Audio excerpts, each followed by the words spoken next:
2024च्या विधानसभा निवडणुकीत वैभव नाईक हे शिंदेच्या शिवसेनेकडून निवडणूक लढवणार होते असा गौप्यस्फोट आमदार निलेश राणे यांनी केला।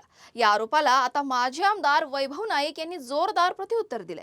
एकनाथ शिंदे यांनी आपल्याला अनेक वेळा बोलावलं होतं, तसंच भरत गोगावले यांनीही शिंदे सेनेत येण्यासाठी संपर्क केला होता असा दावा वैभव नाईक यांनी केला। मात्र उद्धव ठाकरे यांच्याशी गद्दारी करून आमदारकी मिळवायची नव्हती, त्यामुळे आपण शिंदे सोबत गेलो नाही असं त्यांनी स्पष्ट केलं। याचवेळी वैभव नाईक यांनी निलेश राणेंवर पलटवार करत आमदारकीसाठी निलेश राणे यांनी भाजपला सोडचिठ्ठी देऊन शिंदे सेनेत प्रवेश केला असा आरोप केलाय।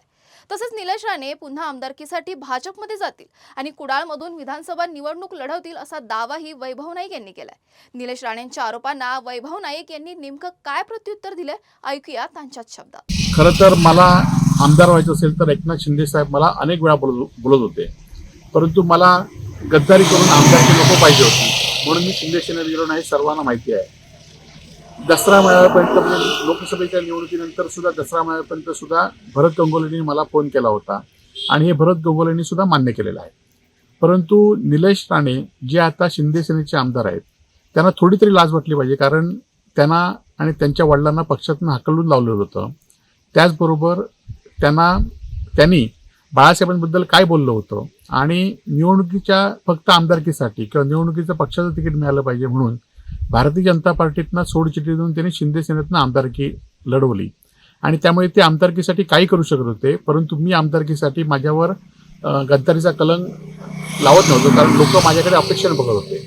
आणि खरं तर आपण बघितलं असाल की निलेश राणे सुद्धा 7-8 हजार मतांनी निवडून आले आणि हे जर नारायण जर लोकांच्या किंवा आता सध्याचे पालकमंत्री निलेश राणे लोकांच्या घरी फिरले नसते तर हे निवडून आले नसते। त्याचबरोबर रवींद्र चव्हाण यांनी जर पैसे खर्च केले नसते तरी हे निवडून आले नसते। आणि त्यामुळे माझ्यावर टीका करण्यापेक्षा तुम्ही कशा पद्धतीने निवडून आले हे तुम्हाला माहिती आहे आणि तुमच्या कार्यकर्त्यांना सुद्धा माहिती आहे।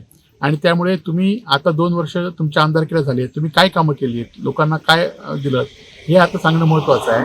आणि त्यामुळे मी निष्ठावंत राहिला ह्याचा तुम्हाला वारंवार राग येत असेल, परंतु त्यासाठी काही गमवावं पण लागतं आणि त्यासाठी मी आमदारकी सुद्धा गमवली। आणि तुमच्यापेक्षा जास्त शिंदे गटाचे आमदार माझे त्यावेळी मित्र होते आणि ते पण मला वारंवार सांगत होते, ते कधी मला भेटले तुम्हाला तर सांगतील आणि आजही मला शिंदे गटामध्ये या असं सांगत आहेत। परंतु मी उद्धव बाळासाहेब ठाकरेंबरोबर आहे आणि या पुढच्या काळामध्ये सुद्धा राहील।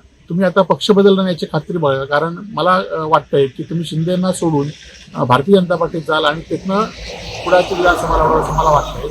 आणि तुम्ही आता शिंदे सेनेत आहात, ते शिंदे सेनेबरोबरच राहा अशी माझी आपल्याला विनंती आहे।